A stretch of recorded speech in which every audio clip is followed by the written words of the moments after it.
My brother's best friend saw me break before anyone else did, and the terrifying part wasn't that he walked in. It was that he locked the door, turned his back, and chose to protect my secret. 10 minutes earlier, I had been downstairs in my parents' two-story house in suburban Maryland, smiling through Noah's promotion party like my skin didn't feel too tight for my body. The kitchen was crowded with neighbors, co-workers, old college friends, and enough alpha presence to make the air feel heavy behind my ribs. Noah moved through it all like he belonged there, laughing with a glass of soda in his hand, one arm always ready to pull me back whenever someone stood too close. He meant well. He always meant well. But being loved by Noah sometimes felt like being wrapped in bubble wrap until I couldn't breathe. Then Ryan Hayes walked in. He was taller than I remembered, broad-shouldered in a dark coat dusted with winter rain, his brown hair pushed back like he'd driven too fast with the windows cracked. 7 years ago, he had been my brother's reckless best friend who taught me how to throw a football in the backyard. Now he looked like someone life had sharpened. Calm, controlled, untouchable. His alpha scent reached me before his eyes did, cedarwood and cold mint, clean enough to cut through the crowded room. For one stupid second, I forgot how to breathe. Ryan's gaze found me across the kitchen, and something in his expression shifted, almost too small to notice. Recognition. Concern. Maybe something he buried before Noah could see it. I looked away first. I had to. Ryan Hayes was not someone I was allowed to want near me. He was Noah's best friend. He was family by history, if not by blood. And I was still, in everyone's mind, the fragile little Omega who needed doors opened, crowds avoided, and secrets kept. The first sign of trouble came when one of Noah's co-workers leaned over my shoulder to reach for a drink. He was only being careless, maybe a little tipsy, but his alpha scent pressed against my blocker like a palm against cracked glass. Heat rushed up my neck. My wrist burned beneath the adhesive patch. I stepped back, hit the counter, and knocked a spoon onto the tile. Noah glanced over, already frowning, already ready to rescue me in front of everyone. That was worse than the discomfort. So I smiled. I lied with my whole face. I told him I was fine. Then I slipped into the hallway, climbed the stairs, and shut myself inside my old bedroom before anyone could follow. The room still had my high school bookshelf, my faded navy comforter, and the glow-in-the-dark stars Noah helped me stick to the ceiling when I was 12. I locked the door, but the old latch barely clicked. My hands shook as I pulled a fresh blocker from my pocket. The first one peeled off crooked, useless, and the sudden release of my own scent made my knees weaken with panic. White flowers after rain. Warm milk. Fear. Too much of it. I dropped the packet. It skidded under the bed. Footsteps sounded in the hall. I opened my mouth to say no, to say occupied, to say anything, but the door swung inward. Ryan Hayes stepped inside, holding Noah's black jacket over one arm. His eyes landed on me, on my trembling hands, on the broken blocker at my feet. For one breath, neither of us moved. Shame hit me so hard I could barely whisper. Leave. Ryan looked past me, toward the hallway, where voices were getting closer. Then he stepped fully into the room, closed the door, and turned the lock with a quiet click. No, he said, his voice low and steady. Not while you're scared. Ryan did not come closer.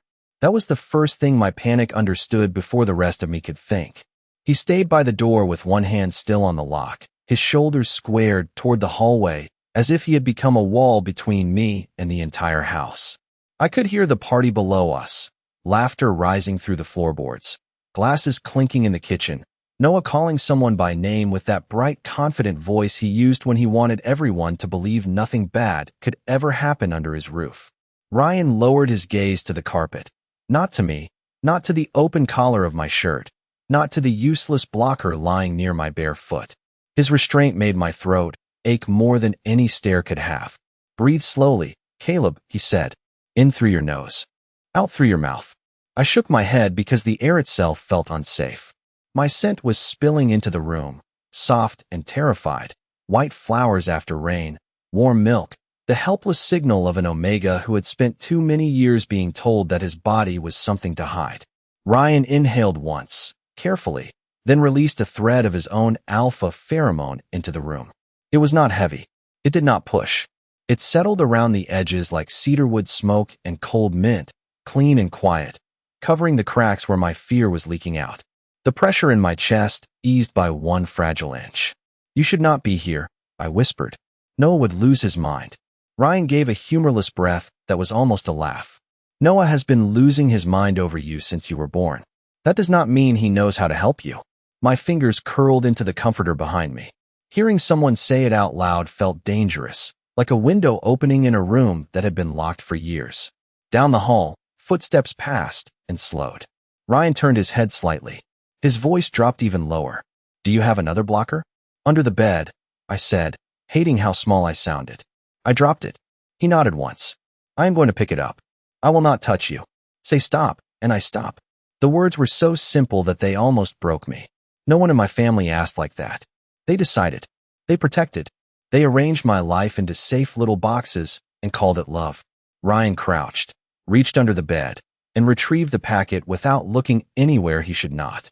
He placed it on the edge of the mattress beside me, then stepped back again. My hands shook too badly to tear it open. I tried once, failed, and felt tears burn hot behind my eyes. I am sorry, I whispered. I am so sorry. Ryan finally looked at my face, and the concern there was quiet enough to be unbearable. Caleb, you did nothing wrong. The latch rattled suddenly. I froze. Noah called from the hallway. Caleb, are you in there? Ryan, did you find my jacket? My heart stumbled.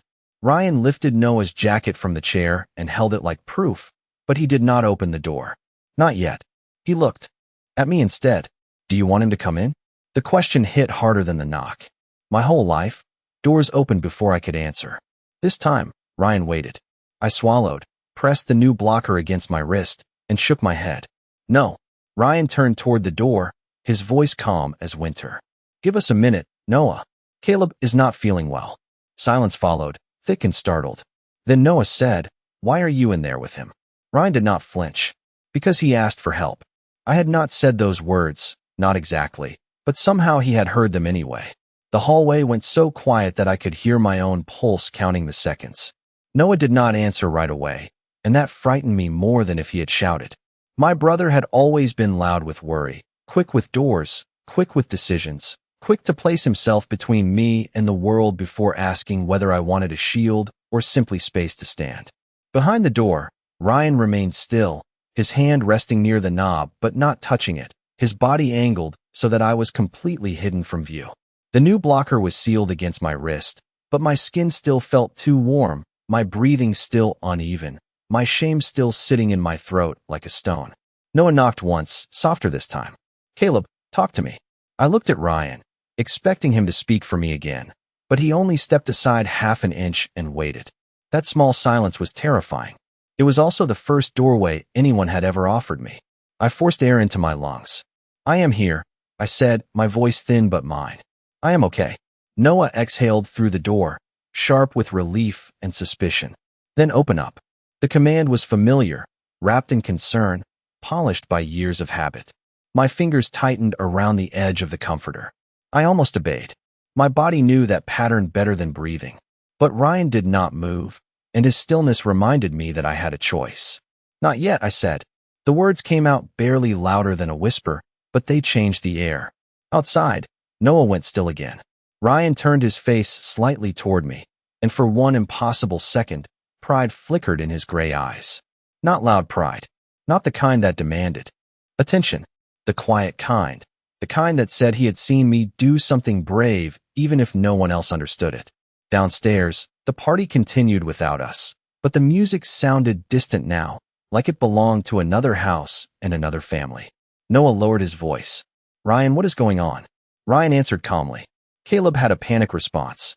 The hallway was crowded. I blocked the scent drift before anyone noticed. He needs privacy. He needs water. He needs everyone to stop treating his boundaries like suggestions. My heart lurched. No one had ever said it that directly. The door seemed to absorb the sentence. Then Noah said, you do not get to lecture me about my brother. No, Ryan said, still calm. But I get to stand here when he asks me not to leave. The silence that followed was so charged I could taste it, cold and electric. I remembered being 18 in the backyard after my first public panic attack, crouched behind the garage while the 4th of July fireworks cracked over the neighborhood. Ryan had found me then, too, though I had forgotten the details on purpose. He had not told Noah. He had sat 6 feet away in the grass, looking at the sky instead of me, and had said, "You are allowed to be overwhelmed. You are not a problem to solve." Now, for years later, he was saying the same thing with his body, with the locked door, with every careful inch of distance he kept. I whispered, "You knew?" Ryan looked back at me, and the mask on his face finally cracked. "Not everything," he said. "Enough. You asked me not to tell him. So I did not." The room tilted, not from panic this time, but from the weight of being remembered correctly. Outside, Noah said my name again, hurt threading through the anger. I stood slowly, my knees unsteady, Ryan watching only my face as if I were the only person in the house whose answer mattered. I walked to the door and placed my palm flat against the wood. "Noah," I said, "I need you to listen before you come in." I had imagined that finally telling Noah the truth would feel like breaking a window, loud and dangerous, with pieces flying everywhere. Instead, it felt like pressing my hand against a door in my childhood bedroom and realizing the person on the other side was more afraid than angry. Noah did not speak for several seconds. I could picture him in the hallway, one hand braced against the frame, his dark blonde hair probably falling into his eyes the way it always did when he was upset. Ryan stood behind me, close enough for me to know he was there, far enough that no one could accuse him of deciding for me. His scent stayed low and steady, cedarwood and cold mint tucked beneath the faded smell of laundry detergent and old books. I swallowed hard. "I need you to stop opening doors for me before I answer," I said. "I need you to stop telling people I am tired when I am overwhelmed, or shy when I am scared, or fine when I am not. I know you think you are protecting me, Noah, but sometimes it feels like you are protecting everyone else from having to know the real me." The words shook as they left my mouth, but once they were outside my body, I could not pull them back. The hallway remained silent. Then Noah said, "I was there when you presented, Caleb." His voice cracked on my name. I saw how bad it got. Mom was crying. Dad did not know what to do. You were 16 and shaking so hard you could not stand. I promised myself no one would ever corner you again. My eyes burned. "I know, and I love you for that. But I am 22 now. You cannot keep treating me like I am still on that bathroom floor." A breath moved through the other side of the door, uneven and wounded. Behind Noah, someone came up the stairs, laughing too loudly, and paused when they noticed the tension. "Hey, everything okay up here?" It was Grant, one of Noah's co-workers, the same alpha who had stood too close in the kitchen. My stomach tightened instantly. Ryan moved before I could panic, not toward me, but toward the door. He did not open it.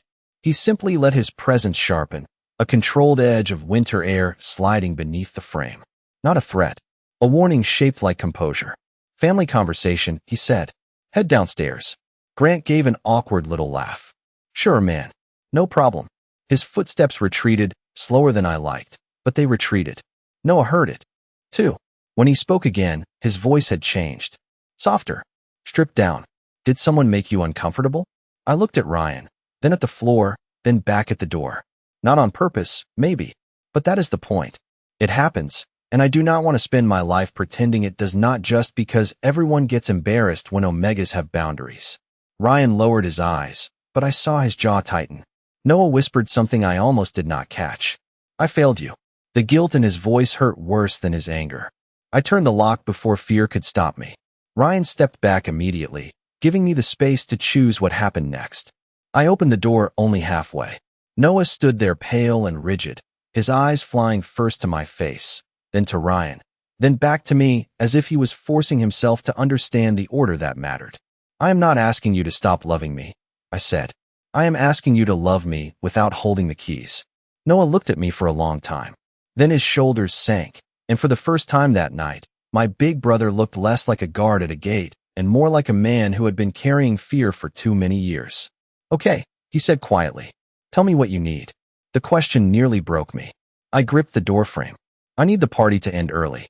I need you to tell people I am resting, not explain my body to them. And I need Ryan to walk me downstairs when I am ready." Noah flinched at the last part, but he did not argue. His gaze moved to Ryan, complicated with warning, history, and something like betrayal. Ryan met it without arrogance. "I will keep him safe," he said. Noah answered, "He is not yours to keep." "No," Ryan said, his voice steady. "He is his own." That was the moment something shifted between the three of us, quiet but permanent, like a picture on a wall finally hanging straight after years of being crooked. Noah ended the party with the kind of efficiency that only came from years of managing rooms before they could manage him. Downstairs, his voice became calm and polished again, telling guests that I had a migraine, that the weather was getting worse, that everyone should drive carefully because the roads were slick with freezing rain. I stood at the top of the stairs with Ryan beside me, one hand wrapped around the wooden banister, listening to coats being gathered, polite goodbyes, the front door opening and closing again and again. Every sound felt too bright, but not unbearable anymore. The blocker held against my wrist. Ryan's scent stayed near without surrounding me, steady as a railing in the dark. He did not touch my back. He did not guide me by the elbow. He waited until I took the first step, then matched my pace down the stairs as if the whole world could slow down because I needed it to. At the bottom, Mom saw me from the kitchen doorway and pressed one hand to her mouth. Dad stood behind her, his face tight with worry he did not know how to name. For a second, I was 16 again, everyone staring, everyone afraid of what my body meant. Then Noah moved between us, not to block me this time, but to block their panic. Caleb is resting after this, he said quietly. No questions tonight. Mom looked like she wanted to argue, but something in Noah's face stopped her. Ryan handed Noah his jacket without a word. Their eyes met over the black wool, and I could feel the old friendship between them straining like a rope pulled from both ends. Noah had trusted Ryan with every reckless secret of his youth, every college disaster, every late-night drive, every dream he had been too proud to admit. But trusting him with me was different. I was not a secret they shared. I was a line neither of them had permission to cross. When the last guest left, the house settled into an exhausted hush. The kitchen smelled like coffee, rain-soaked coats, and the vanilla candles Mom lit whenever she wanted a place to feel safer than it was. I should have gone to bed. I should have let the night fold itself closed. Instead, I stepped onto the covered back porch, where winter air cooled my cheeks and the yard stretched dark beneath a thin silver shine of ice. Ryan followed only after I glanced back at him. Even then, he stayed near the door. The porch light turned his hair bronze at the edges and made his gray eyes look almost colorless. For a while, neither of us spoke. I watched my breath cloud in the air. You remembered that night behind the garage? I said. Ryan leaned one shoulder against the siding, careful, tired, honest. I remember all of it. The fireworks. Your hands over your ears. You telling me that if Noah found out, he would never let you go anywhere alone again. I swallowed. Why did you never say anything? Because you asked me not to. The answer was so simple that it hurt. Everyone else had treated my fear like a family emergency. Ryan had treated it like something that belonged to me. I looked down at his coat still hanging around my shoulders, heavier than warmth, carrying cedarwood and rain. I should give this back. Not yet, he said, then caught himself. Sorry, that sounded like an order. You can keep it until you are warm. A laugh slipped out of me, small and shaky. You are always correcting yourself around me. His expression changed, softening into something more painful than kindness. I have spent years making sure I did not become another person deciding what was safe for you. Then why did you stay tonight? The question landed between us, fragile and dangerous. Ryan looked out over the yard, jaw tight, hands folded so carefully that I knew he was holding something back. Because leaving would have protected me, he said at last. Staying protected you. And for once, I could not choose myself first. For a moment, the only sound on the porch was the soft ticking of freezing rain against the gutter. I stared at Ryan, trying to decide whether his words made me feel safer or more afraid. Staying protected you. The sentence should have been simple, but nothing about Ryan Hayes had ever been simple to me. He was the boy who used to toss a football over my head and laugh when I missed it. The young man who sat 6 feet away from me behind the garage until the fireworks stopped. The alpha who had walked into my old bedroom tonight and treated my fear like something sacred instead of inconvenient. Now he stood under the porch light with his hands folded tightly in front of him, looking like the one person in the world who wanted to step closer and the only one disciplined enough not to. I pulled his coat tighter around my shoulders. You make it sound like caring about me is some kind of mistake, I said. Ryan looked at me then, and the honesty in his eyes felt colder than the rain. Not a mistake. A risk. To whom? To you. To Noah. To the family that still has my senior year baseball photo on the hallway wall like I am another son. He gave a quiet breath and looked toward the kitchen window, where warm light spilled across the porch boards. I have known your brother since I was 14. He trusted me before anyone else did. When my dad left and my mother was working double shifts at the hospital, your house was where I ate dinner. Your father taught me how to change a tire in that driveway. Your mother packed me lunches when she knew I was pretending not to be hungry. Noah is not just my best friend, Caleb. He is part of the reason I survived growing up. The words softened something in me and sharpened something else. Because now I understood the shape of the cage around him, too.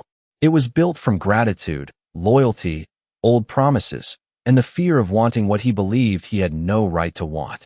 I looked down at the porch steps, where ice glittered along the edge like broken glass. So what am I in that story? I asked. The little brother you were supposed to protect from a distance? Ryan closed his eyes for 1 second, like the question hurt. You were, he said. Then you grew up when I was not looking. No, I said, surprising myself with the firmness in my voice. I grew up while everyone kept looking at me like I had not. That landed between us and stayed there. Ryan opened his eyes. You are right. I am sorry. The apology was quiet, but it did not feel empty. It felt like a door being unlocked from the other side. Before I could answer, the back door opened behind us. Noah stood there, one hand on the frame, his expression unreadable. He had changed out of his party sweater into an old University of Maryland hoodie, which somehow made him look younger and more exhausted. Mom wants tea, he said, though none of us believed that was why he had come. His eyes moved from Ryan's coat around my shoulders to the careful distance between us. For once, he did not step in. He just asked, "Are you cold?" I almost said no automatically. Then I stopped myself. "A little," I said. Noah nodded, absorbing the honesty like it was a language he was still learning. "Come inside when you are ready." "Not now." "Not because I said so. Just when you are ready." He started to turn away, then paused. "Ryan." Ryan straightened. Noah's jaw worked for a second before he spoke. "Thank you for closing the door." It was not forgiveness. Not fully. But it was not accusation either. Ryan nodded once. "Always." Noah went back inside, and the door clicked shut behind him. My breath trembled, but not from panic. Ryan looked at me with something careful and aching. "I should leave before this gets harder," he said. I stepped closer, only one step, but it felt like crossing years. "And if I asked you not to?" Ryan did not move. His voice was barely above the rain. "Then I would ask whether you mean tonight, or whether you finally know I have been trying to leave you alone for years." I did not answer right away because the truth had more weight than my voice was ready to carry. The porch light hummed above us, soft and yellow against the dark Maryland yard, while freezing rain stitched silver lines through the air beyond the railing. Ryan stood so still that I could see the effort in it, the discipline, the years of choosing distance until distance had become a language he spoke better than honesty. I looked at the kitchen window behind him, where Noah moved inside, pretending not to watch us while pretending to make tea. My whole life had been filled with people pretending for my sake. Pretending I was fine. Pretending I was fragile. Pretending love and control were the same thing if the intentions were good enough. I was tired of pretending. "I mean tonight," I said slowly. "And maybe tomorrow. But mostly, I mean I want to be the one who decides whether you leave."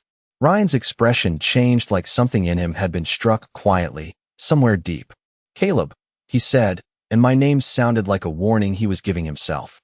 I shook my head before he could retreat into another careful sentence. "You asked me what I wanted when everyone else asked what happened.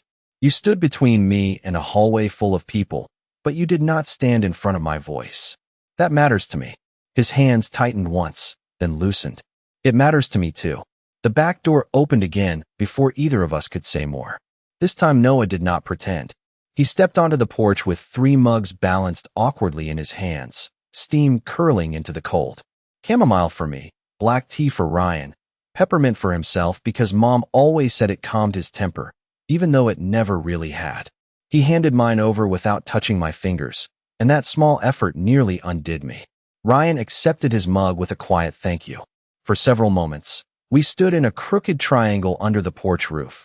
3 people who loved each other in ways none of us knew how to name cleanly. Noah finally looked at Ryan. "I need to ask you something, and I need you not to answer like my friend. Answer like an alpha who knows my brother is vulnerable tonight." Ryan's jaw tightened, but he nodded. Noah swallowed. "Are you staying because he needs support, or because you want something from him?" The question made heat rise to my face, but it was not cruel. It was frightened. Ryan looked at me first, not Noah, as if the answer belonged to me before anyone else. Then he said, I am staying only as long as Caleb wants me here. I want many things I do not have the right to ask for tonight. So I am not asking. Noah closed his eyes, and for the first time, I understood that trust was not a door opening all at once. Sometimes it was a lock turning one slow click at a time. I stepped closer to my brother. I am vulnerable tonight, I said, but I am not helpless. Noah opened his eyes. They were red at the edges. I know, he said, then corrected himself with a shaky breath. I am learning. Ryan looked away toward the yard, giving us privacy without leaving. I reached for Noah's sleeve, not because I needed help standing, but because I wanted him to know I was still there. I am scared too, I admitted. Not of Ryan. Of what changes if you finally see me differently. Noah's face crumpled just enough for the little boy he used to be to show through, the one who put glow-in-the-dark stars on my ceiling because I was afraid of the dark. Then I guess I need to change with you, he said. No grand speech followed. No perfect repair. Just 3 mugs of tea cooling in the winter air and the impossible feeling of an old pattern loosening around us. When Ryan finally set his untouched mug on the porch rail, I thought he was going to leave. Instead, he looked at Noah. I will take the guest room if that makes this easier. Noah stared at him, then at me. I felt the choice settle in my hands, terrifying and warm. I nodded once. Noah breathed out. Fine. But door opened downstairs. Ryan almost smiled. Door opened downstairs, he agreed. And somehow, that was more intimate than any promise he could have made. The house felt different after midnight, as if the walls themselves were holding their breath. Mom and Dad went upstairs with careful goodnights, both of them looking like they wanted to ask 100 questions and had finally accepted that love sometimes meant saving them for morning. Noah checked the back door, turned off the kitchen lights, and left only the lamp in the living room glowing beside the old couch where Ryan had agreed to sleep.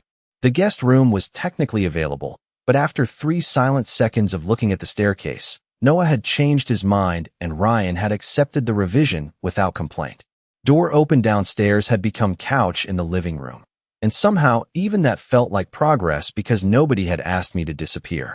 I sat curled in the armchair with Ryan's coat still around my shoulders and a mug of chamomile cooling between my hands. Noah stood near the fireplace, arms crossed, watching Ryan unfold a blanket from the linen closet like the task required military precision. None of us knew how to end the night. The old version of our family would have tucked me away upstairs, discussed me in low voices, and agreed on a plan before breakfast. The new version stood awkwardly under one lamp, learning how not to take over my life. I finally said, "You both look like you are guarding a museum exhibit." Noah blinked. Ryan looked down, and to my surprise, a small smile touched his mouth. Noah sighed and rubbed both hands over his face. I am trying very hard not to be annoying. You are breathing like a suspicious security camera, I said. Ryan made a sound that was almost a laugh, and Noah pointed at him without heat. Do not encourage him. The tiny moment of normal almost made my chest hurt.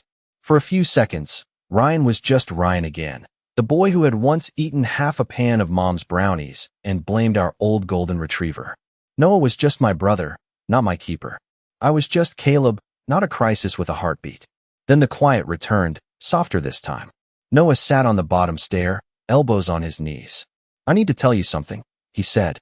When you presented, Dad wanted to send you to Aunt Linda's place in Vermont for a year. He thought fewer people, colder weather, less pressure. Mom thought private tutors would help.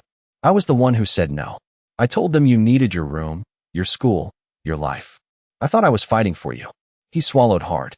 Somewhere along the way, I started fighting the whole world even when the world was not attacking.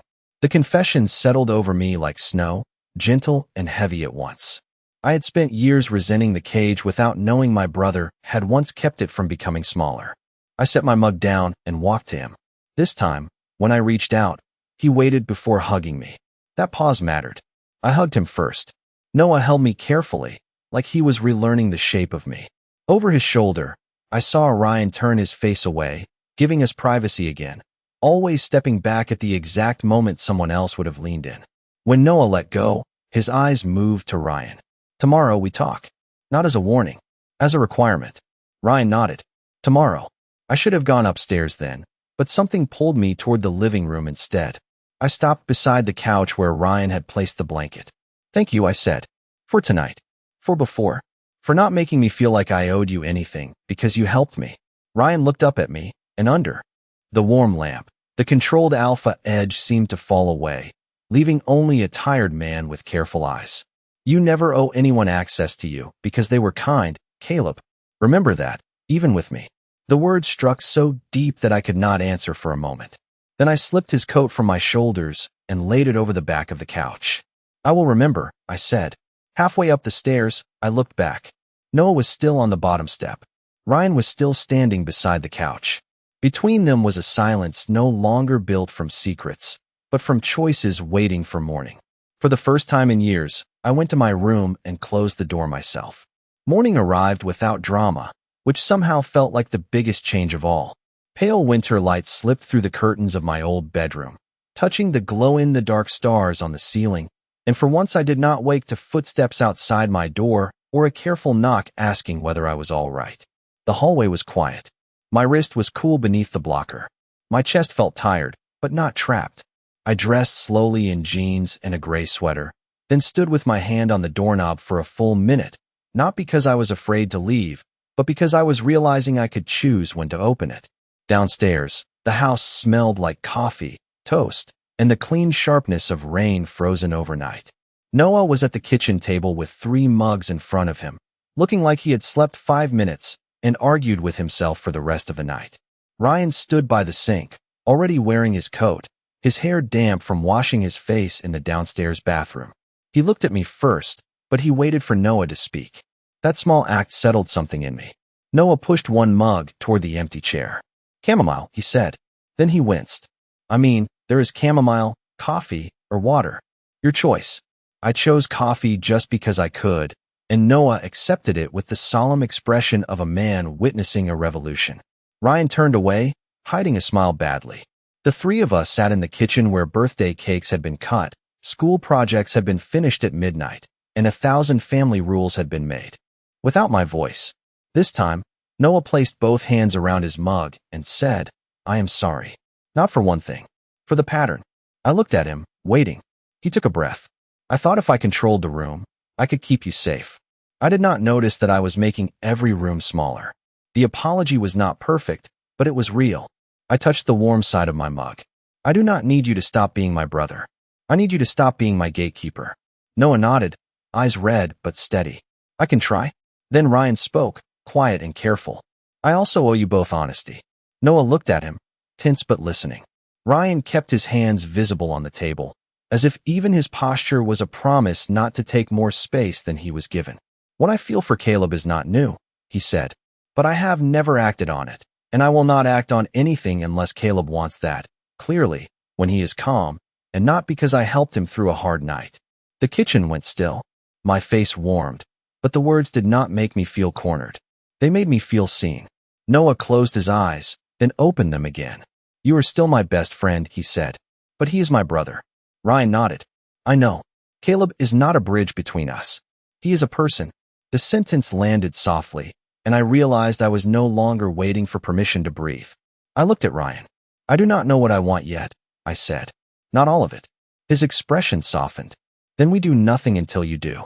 Noah released a shaky breath, almost a laugh, almost a surrender. Outside, sunlight struck the icy branches in the backyard, turning every thin line into silver. For years, I thought being safe meant being hidden.